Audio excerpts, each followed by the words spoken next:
Video کو like کر کے آگے شیئر ضرور کر دینا۔ ختم ہو جائے گی۔ اپنا حال کیا ہے؟ جہاں کھڑے ہیں پیشاب لگی، رستے سے جا رہے ہیں پیشاب لگی، وہیں اتر کر کسی کی بھی دیوار ہو، یہ مسلمان ہے؟ یہ مسلمان ہے؟ کس اسلام کی بات کرتے ہیں ہم؟ یہ وہ اسلام تو نہیں ہے جو اللہ کے رسول لے کر آئے تھے۔ یہ ہماری دماغ کی گندگی ہے جو ہم کر رہے ہیں۔ آج دیکھو سب سے زیادہ گندے محلے مسلمانوں کے، سب سے زیادہ گندگی گناہوں کی مسلمانوں کے محلے میں۔ جن کے دل گندے ہیں ان کے محلے صاف ہیں، اور جن کے دل میں ایمان کا نور ہے ان کے محلے گندے۔ جو اپنے محلوں کو صاف نہیں رکھ سکتے وہ اپنے دل کو کیا صاف رکھیں گے؟ پتا چلتا ہے آپ کے دل کتنے صاف ہیں، ہمارے دل کتنے صاف ہیں۔ جو گھر صاف نہ رکھ سکے وہ دل کیا صاف رکھ سکتے؟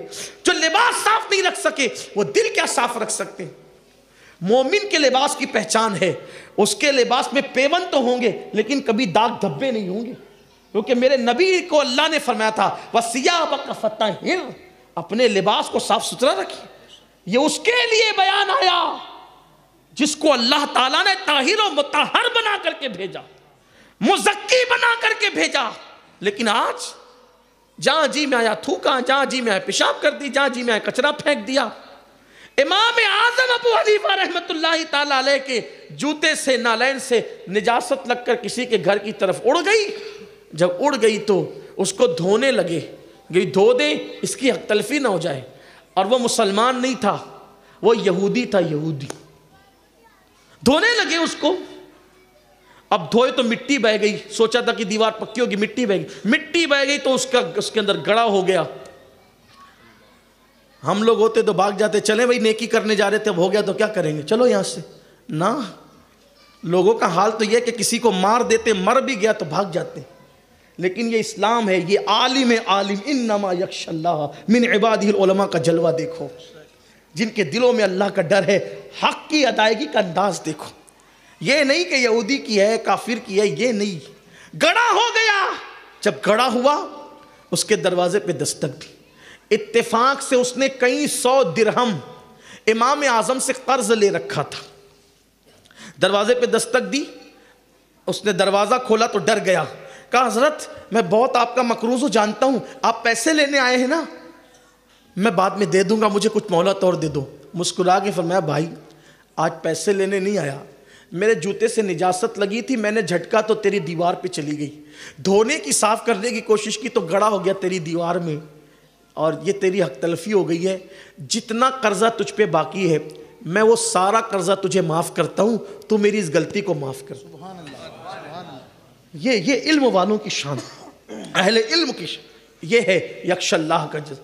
یہاں تو نہ کسی کے دل کا خیال ہے ہمیں، نہ کسی کا، نہ اپنی خود کی آخرت کا خیال۔ اور پڑھے لکھوں میں اور جاہلوں میں فرق یہ ہے، علم والوں میں، اللہ والوں میں اور ہم میں فرق یہ ہے۔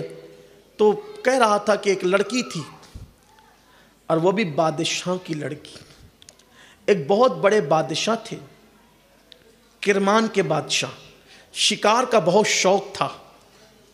ایک دن شکار کرنے کے لیے نکلے، کوئی اللہ کا فقیر مل گیا، اور اللہ کے فقیر نے کان میں کہہ دیا بادشاہ اسی لیے دنیا میں آئے ہو کہ شکار کرتے رہو گے، مرنا نہیں ہے۔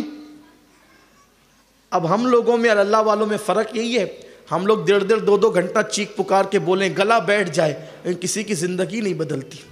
لیکن اللہ والوں کا ایک جملہ سیدھا دل پر اثر کرتا، زندگی بدل جاتی۔ انہوں نے کان میں کہا مرنا نہیں ہے، شکار کے لیے آئے۔ کاش کہ آج میرا بھی یہ جملہ کسی کے دل پہ اللہ کرے اثر کر جائے۔ نماز کے وقت میں گھروں میں بیٹھنے والوں مرنا نہیں ہے، تاش کے پتے کھیلنے والوں مرنا نہیں ہے، داڑیاں مڈا کر گٹروں میں پھینکنے والوں مرنا نہیں ہے، لڑکیوں پر پاپ کی نظر ڈالنے والوں مرنا نہیں ہے۔ قبر کی تنگ اور تاریک وادی کو کیسے بھول گئے، اپنے نرم نرم گدوں پر ٹینشن کی وجہ سے آج سو نہیں پاتے تو لوگوں سے کہتے ہو کہ میرا سکون غارت ہو گیا۔ کل جب گناہوں کی آگ قبر میں بھڑکائی جائے گی تو وہاں کسے پکارو گے؟ کس کو مدد کے لیے بلاؤ گے؟ اپنے ٹینشن کو دور کرنے کے لیے نیند کی گولیاں کھا کر تھوڑی دیر تو آرام سے سو جاتے ہو، قبر میں کون سی نیند کی گولیاں لاؤ گے؟ یہاں پر تھک جاتے ہو، خودکشی کر کے سکون تلاش کرتے ہو، وہاں کون سی خودکشی کرو گے؟ حالانکہ دنیا میں بھی خودکشی جائز نہیں ہے، اسلام میں خودکشی حرام کر دی گئی ہے۔ اللہ اکبر، مرنا ضرور ہے میرے بھائیوں، مت ظلم کرو کسی پر، مت ظلم کرو اپنے آپ پر، ایک رات وہ ضرور آئے گی۔ عیاشیوں کی راتوں میں رت جگہ کرنے سے پہلے یہ ضرور سوچ لینا قبر کی بھی پہلی رات آنی ہے۔ نرم نرم گدوں پہ لیٹ کر گناہ کرنے سے پہلے یہ بھی سوچ لینا ایسی قبر میں بھی سونا ہے جس میں بستر بھی نہیں، جس میں تکیہ بھی نہیں، جس میں آرام بھی نہیں، حد تو یہ ہے جس میں کروٹ بدلنے کے لیے جگہ تک نہیں ہوگی۔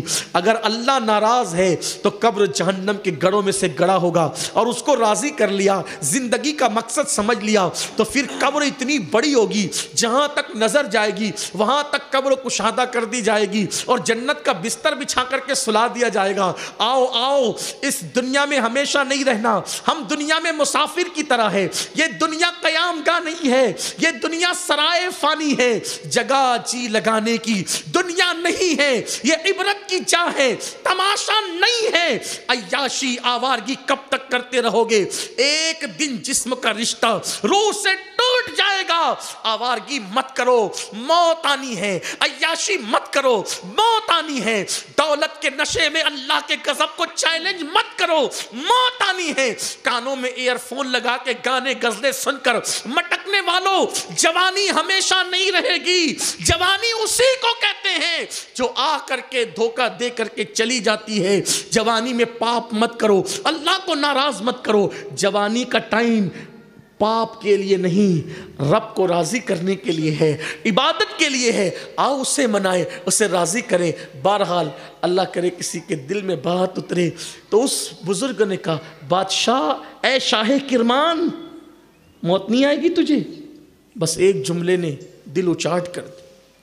کمان پھینکی، گھوڑے پہ سوار ہو کے آئے، چھوٹے بھائی کو کہا، آج سے بادشاہت تمہاری ہے، میں جا رہا ہوں۔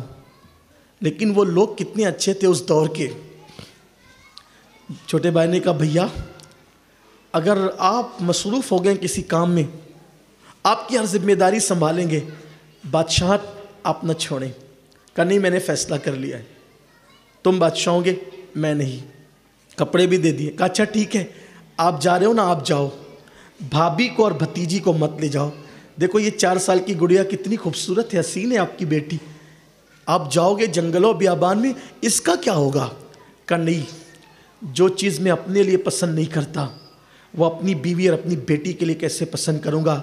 رہی بات اگر تمہارا یہی شوق ہے تو میں اپنی بیوی سے پوچھ لیتا ہوں، آؤ اپنی بھابھی کے سامنے پوچھ لیتا ہوں۔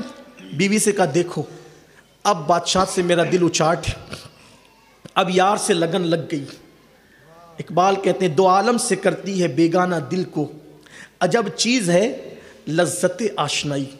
جس کو یار کا پتہ مل گیا پھر اس کے لیے دولت اور ریت دونوں برابر ہیں، اس کے لیے دیوار اور عورت کا حسن دونوں برابر، وہ کسی طرف نہیں تکتا۔ اللہ اکبر، جسے یار کا پتہ مل جاتا ہے یہ تو دنیا کی دولت ہے، پھر وہ تو یہ کہتا ہے کہ حضور جب آپ کا پتہ مل گیا تو مجھے کوثر سے کیا مطلب؟ وہ جام کوثر کی طرف بھی تکنے کی بات نہیں کرتا، وہ تو یوں کہتا ہے، کوثر کی جانب ہم نہیں تک پئی، ہمیں دیہو نینن کا جام اے پیارے نبی۔ بلکہ امام اہل سنت نے بھی کہا ہے، شربت نہ دے تیری رویت ہو خیر سے، شربت نہ دے، پھر جام کوثر کی پرواہ نہیں۔ اگر یار سے دل لگ گیا تو اس کے لیے جام کیا اور اس کے لیے باغ کیا، پھر وہ تو یہ کہتا ہے شربت نہ دے تیری رویت ہو خیر سے۔ یہ شاید ہو تو پھر کسے پرواہ شکر کی ہے، یہ شاید ہو تو پھر کسے پرواہ شکر کی۔ یہ عشق کا معاملہ ہے۔ وہ کہا کہ میں تو جا رہا ہوں، بیوی کا میں تو جا رہا ہوں، مجھے یار کی لگن لگ گئی، کسی نے رشتے بندھن سے مجھے باندھ دیا یار کے رشتے میں، میں جا رہا ہوں، چلنا ہے یا یہیں رہنا ہے؟ رہنا چاہتی ہو تو رہو اپنے دیور کے پاس، بہت عزت سے رہو گی۔ بیوی نے کہا میں بیوی ہوں بیوی، اور بیوی کی تعریف یہی ہے کہ بیوی سکھ اور دکھ کی ساتھی ہوتی ہے. وہ فائشہ ہوتی ہے جو سکھ کی ساتھی ہے، دکھ کی نہیں. بیوی سکھ اور دکھ دونوں کی ساتھی ہوتی ہے. میں جب تمہارے ساتھ میں نے لذتیں اٹھائی ہے محل کی، تو جھوپڑی کی تکلیفیں بھی اٹھاؤں گی. مجھے اس سے زیادہ راحت شوہر کے ساتھ ملے گی. میں چلنے کو تیار ہوں. جسے کہا جاتا تھا اب لوگ انہیں شیخ کرمان کے نام سے یاد کرنے لگے. میاں بیوی نے مل کے بیٹی کو خوب پڑھایا، بہت پڑھ لیا، جوان ہو گئی. ایک دن بادشاہ کا بھتیجا، اس کے بھائی کا بیٹا، جس بھائی کا انتقال ہو گیا تھا، خبر بھی نہیں تھی، پتہ ہی نہیں تھا کہ کہاں ہے بادشاہ، شاہ کرمان کہاں ہے نہیں پتا تھا. انتقال ہو گیا بھائی کا، بھتیجا بادشاہ بنا، شکار کے لیے آیا، جھوپڑی دیکھی، اجازت لے کے اندر گیا تو پہچان لیا چچی کو، چچا کو، بہن کو. لیکن جیسے ہی جوان بہن پہ نظر پڑی، چچا کی بیٹی پہ، سوچا ارے یہ تو جوان ہو گئی، میری بھی شادی نہیں ہوئی، چچا سے ہاتھ مانگ لیں. ہمت نہ ہوئی تو اس طرح کہا کہ چچا آپ کے بھائی کا انتقال ہو گیا، بادشاہت پھر آپ کی طرف دینے کو تیار ہوں، لیکن آپ کو اب میں جھوپڑی میں رہنے نہیں دوں گا، آپ محل میں چلے. کہا بیٹا اس جھوپڑی میں رہنے کی لذت یار کے پیار کے ساتھ اگر تجھے پتہ چل جائے تو تو بھی یہیں آئے. وہ دنیا میں وہ نہیں ہے جو اس دنیا میں ہے. بہرحال وہ نہیں مانا تو انہوں نے بھی کام نہیں آتے. بہرحال ہمت نہیں ہوئی تو پھر ماں کو بھیجا اپنی. ماں نے آ کر سیدھے کہا کہ آپ کی بیٹی کا ہاتھ چاہیے، میرے بیٹے کو پسند آ گیا. آپ کی بیٹی دونوں ایک دادا کی اولاد ہے، چچا کے رشتے سے ایک دوسرے کے بھائی بہن بھی ہے، بڑی اچھی گزرے گی. اس جھوپڑی سے نکال کر بیٹی کو محل میں بھیج دے پھر سے. انہوں نے کہا ایک کام کریں، 3 دن کے بعد آنا، سوچوں گا. ان 3 دن میں شیخ کرمان نے، اب ذرا دھیان دے خاص طور پہ خواتین، بچیاں، شیخ کرمان نے سوچا کہ کیا کروں. تو جس مسجد میں نماز کے لیے جاتے تھے اس مسجد کا مؤذن بڑا نیک تھا. اس کے پاس گئے اور کہا بیٹے شادی کرو گے؟ کہا حضور میرا تو کوئی گھر ہی نہیں ہے، میں کیا شادی کروں گا، 2 روٹی کماتا ہوں، صبح شام کھاتا ہوں، رات دن اللہ اللہ کرتا ہوں، 2-3 گھنٹے کے لیے گھر مسجد سے نکلتا ہوں 2 روٹی کمانے کے لیے، میری شادی. کہا بیٹے اگر چاہو تو ہو سکتی. کہا کس کے ساتھ؟ میری بیٹی. حضرت آپ کی بیٹی محل میں پلی ہوئی ہے، اگرچہ آج آپ کہیں اور رہتے ہیں لیکن اس کا مزاج اونچا ہوگا، وہ برداشت نہیں کرے گی. کہا سن اگر تو چاہتا ہے تو میں اپنی بیٹی کا رشتہ تیرے ساتھ کر دوں گا. کہا مخمل میں ٹاٹ کا پیوان ہو جائے گا، نبھے گی نہیں. کہا میں اپنی بیٹی کو خوب جانتا ہوں، بڑی نیک ہے، پارسا ہے، متقی ہے، قناعت ہے، زہد ہے، سب ہے. میں نے اس کو پڑھایا ہے بیٹا، اس کے دل میں اللہ کا خوف ہے، وہ تیرا ساتھ دے گی. المختصر 3 دن کے اندر نکاح کر دیا. اب 3 دن کے بعد جب ان کی واوا جائی تو کیا ہوا وہ راز داستان رہنے دیجئے، اصل عنوان یہ ہے. نکاح کر دیا، کرائے کا مکان مؤذن کے لیے لیا اور اپنی بیٹی پر دوپٹہ ڈال کر خود ہی پہنچا دیا. میں سمجھتا ہوں کہ 3 دن میں رشتہ بھی ہو جانا، شادی بھی ہو جانا یہ مسلمانوں کی روایت تھی. اب تو 3 دن تک نہیں بلکہ ہفتے بھر تک تو صرف شادیاں چلتی ہیں. دیکھنے دکھانے کا ماحول سال 1.5 سال تک چلتے رہتا ہے. اور دیکھنے کون آ رہا ہے؟ جو ابھی شوہر نہیں بنا اس کا بھی دوست، اس کے ماموں کا بیٹا، اس کے چچا کا بیٹا، اس کے خالوں کا بیٹا، سب آ رہے ہیں دیکھنے کس کو؟ لڑکی کو. اور ہو گیا رشتہ تو ہو ہی گیا، نہیں ہوا تو پھر وہ خود شوہر نہیں ہوا، وہ خود اجنبی نامحرم ہے. اس کے دوستوں کے سامنے تم اپنی بیٹی کو کیسے لا کر کے بٹھا دیتے ہو؟ شرم نہیں آتی؟ کیا دین کے پرچے اڑا دیے؟ رونا یہی ہے کہ علم نہیں ہے.